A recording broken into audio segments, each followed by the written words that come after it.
Okay, I'm trying to figure out how I'm gonna do this and say this right now. I really want to say something from my heart.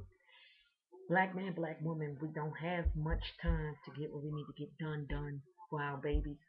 We need to stop fighting each other. Black man, your black woman is not the enemy. Black woman, your black man is not the enemy. Black man, you are not a nigger. Black woman, you are not a bitch. We are being programmed to go to war with each other. And it bothers me. It really, really bothers me. I've seen some of the statements that I said about black men and women or black men being with white women here on YouTube. And I've caught a lot of hell for saying what I've had to say. But it's the truth. The only suitable black man for me is a black man. The only suitable mate for a black woman is a black man. And under racism and white supremacy, open overt white supremacy, not hidden white supremacy that we deal with now, more black people were married under the system of Jim Crow, under slavery. More black men and black women stayed together. I mean, they got married and they loved each other. I mean, we had barely any education during that time, but we loved and we cared for each other. And our man was willing to die for us, and the black woman was willing to take hell and I mean crappy, shitty jobs just to keep their families together. We have more education, we have more degrees, quote unquote, more money on paper, but we do not get along with each other and we do not respect each other. My advice to black men and black women today is leave overgrown children alone.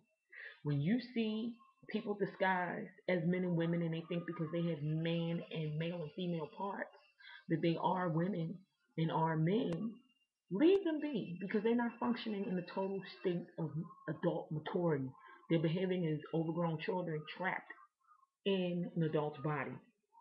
Um, I want to just say to Brother Standard Frank, to Majesty and Mayor Blacktown, much love. Thank you all for backing the sister up when I've said what I've said. I do want to get Mayor Blacktown to understand something. That I come from a school where I was taught that women stand beside men. I don't believe in feminism, never have subscribed to feminism because it did nothing but benefit white women.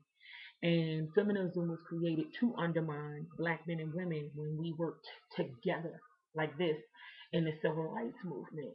When white people saw that under racism and white supremacy and Jim Crow that we could come together and band together to fight segregation, they knew that black men and women together were a force to be reckoned with. We gave people up and up, we burned them up, we civiled them, and we gave the system of racism and white supremacy hell. So in comes CIA sponsor Gloria Steinem. Yes, that's who she was, presenting feminism to black women. And in the end, who benefits from affirmative action? White women. After the seeds were planted, oh, sisters are doing it for themselves and feminism and burn the bra. Black women got played. And if we continue to believe in this, I don't need a man philosophy and I'm strong and I can do it by myself and I can't find a black man working and I'd rather be a strong baby mama than to deal with a deadbeat. The fault is ours as black women. I'm not saying mine, but in general for my sisters who choose to believe and follow that bullshit. To black men to generalize and say that all black women are unattractive, we have attitudes, we're nasty. Who is telling you these lies? Why are you buying into a media stereotype? And I want to say to all black men and black women, please stop supporting Tyler Perry, Oprah Winfrey, and many of these hip hop artists who are financed by the ruling elite to keep us in the bounds and shackles of ignorance and keep our people from moving forward. Um, that's basically what I really have to say. And I'm doing this video in honor of my late grandmother, and I miss her very much. She taught me what it was like to be a woman. My grandmother was married to my grandfather for 60 years. She never had an outside affair, never had outside children. My grandfather stayed faithful to my grandmother until the day she transitioned, and he never had any outside children. Both my grandparents worked outside of the home, but my grandmother was a homemaker for a very long time. But she and my grandfather agreed that they wanted a large family. I'm one of 21 grandkids. So to see that example of two black people who were very loving stay married for 60 years means a lot to me. And we need to get those types of families and marriages and relationships back where we stay together for a lifetime, not just for 10 or 15 minutes. So I do implore of us, eliminate overgrown boys and girls from your life and learn how to carefully choose who you choose to let into your intimate space, date, deal with, and marry. Because we have to have standards.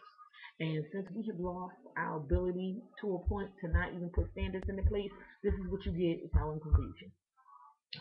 Also, I would like to encourage our elders to step up and begin to show many of us what we need to do in choosing our mates, choosing those who we are going to spend a lifetime with. And also, we just need to know that racism is alive and well.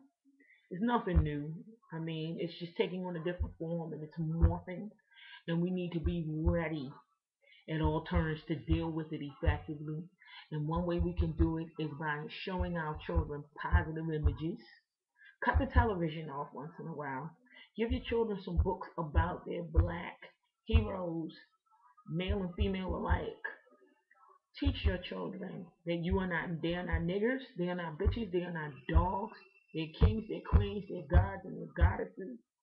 We need to take control of our community. We don't have much time.